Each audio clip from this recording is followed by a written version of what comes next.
This is Richard Allen Wagner. To many, one of the world's most inspirational songwriters and singers. This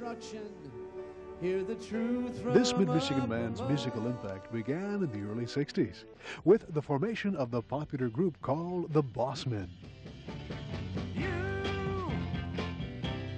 turned my head. The things you did, the things you said made me love you. Then, a few years and thousands of fans later, Richard went on to form a group that recorded 3 albums that grabbed the nation's attention. They were called The Frost. Here come Mr. Man. Here come Mr. Man.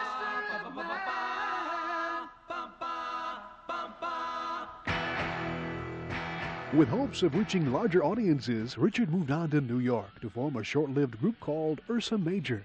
That group recorded an album for RCA. The momentum of Dick Wagner began to increase, and soon in the 70s and 80s he performed or wrote for such diverse artists as Aerosmith, Hall & Oates, Air Supply, Burton Cummings, Roberta Flack, and Steve Perry. Richard went on to co-write and perform with another Michigan artist, Alice Cooper. He co-wrote Alice's biggest chart hits, Only Women Bleed, I Never Cry, You and Me, and How You Gonna See Me Now.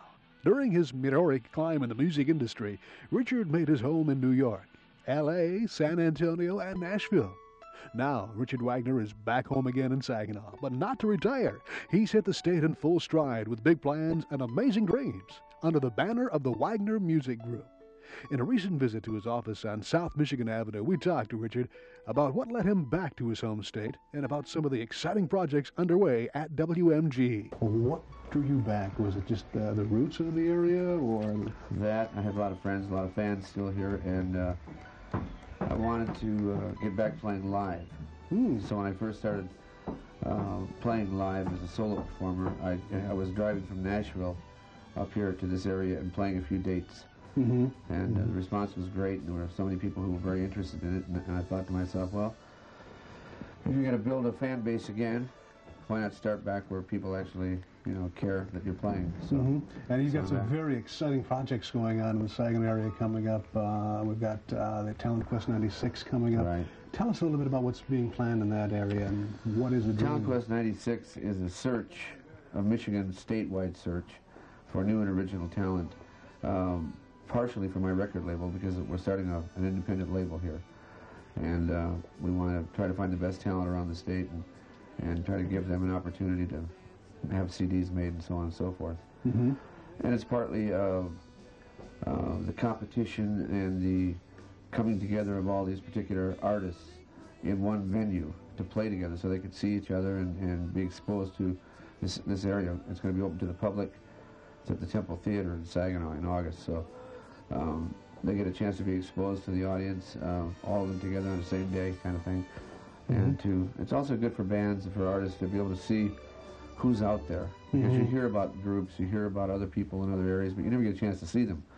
So in Talent Quest, the artists are going to have a chance to actually not only compete, but get to see what their competition is and maybe make new friends, for that matter. It's a hard nut to break as far as the music industry nowadays, and probably was in the early days when you got into it, but tell us how you did get into it. I mean, what were the breaks that you got? What was the things, the turning tide for the Bossmen or the Frost? How did it all break for them? Well, with the Bossmen, it was early on. It was in the 60s, and it was like, go out and work as hard as you possibly can, and get out, make your own records, distribute them, get them to the radio stations yourself. And in those days, radio was very open. You could walk into a radio station and say, hi, I'm Dick Wagner, I've got this record. They'd listen to it and say, that's great, and they'd put it on the air. It's a little different today. It's a little more difficult today. So with radio and consultants and all of that, it's harder to get on the air. But you still have to have that idea of going out and working and playing live and building a fan base for yourself, So some of it hasn't changed. Other parts of it have. Really, the business is much more difficult than it was back in the 60s. It's never easy to become famous, let's say, in this business. It takes a little bit of luck and a lot of hard work. I always had a dream, a vision. I think every artist has to have some sort of a vision about what it is they want to do and apply it to their art. And eventually, you know, you can make it happen. It's like anything else. You see a goal, you set it, and you go for it, and you just don't let things get in your way. And you keep the dream alive, kind of Keep the dream alive. So I came back to Michigan with the idea of forming a company, starting a company here that could be an access for young artists, give them an opportunity that I didn't see happening here during this time. In the 1960s and 70s, the Michigan rock and roll music scene, including Motown, was really quite big. And there was a lot of success and lots of places to play. And when I came back here, that was the one element that I saw missing, was that there was no real kind of scene going on, you know. And I know there's talent here. I know there's lots of talent. There always has been in the state of Michigan. So to me, it was like maybe I could inject some sort of energy into this area again, and maybe help motivate. Out of my experience, you know, a lot of young artists, motivate them, get them so that they're into who they are, into their originality, and see what we can build from there. So that's really what I'm trying to do here.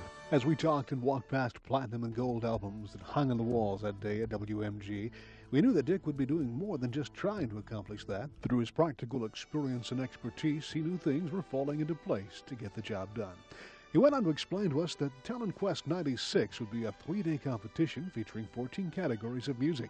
Prizes would be awarded in all categories. The grand prize winner would receive 100 hours of studio time produced by Dick Wagner at the organization's brand new downtown digital studios. Dick's hopes are to create through his organization an all-encompassing company that would provide total artist development responsibility, from the recording studio to artist management and promotion.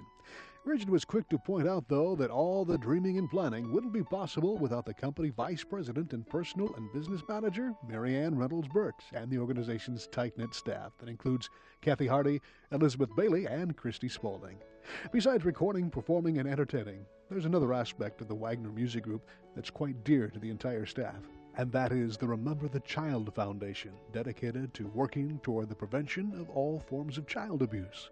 A song composed by Richard called Remember the Child is what spearheads the organization. Through the song and the foundation, the group hopes to raise awareness of the many forms of child abuse. I made a decision that to get involved in 1984 in this child abuse issue, and so I've been kind of peripherally involved, you know, for a long time. My song is being used by therapists all over the country, you know, to invoke feelings in people and to help in their therapy sessions. And John Bradshaw used it for his Homecoming series on PBS as the title song. And after traveling around the country for a couple of years with John Bradshaw and with those inner child workshops and so on, and seeing the reaction to the song, I realized that it had a message that was quite universal.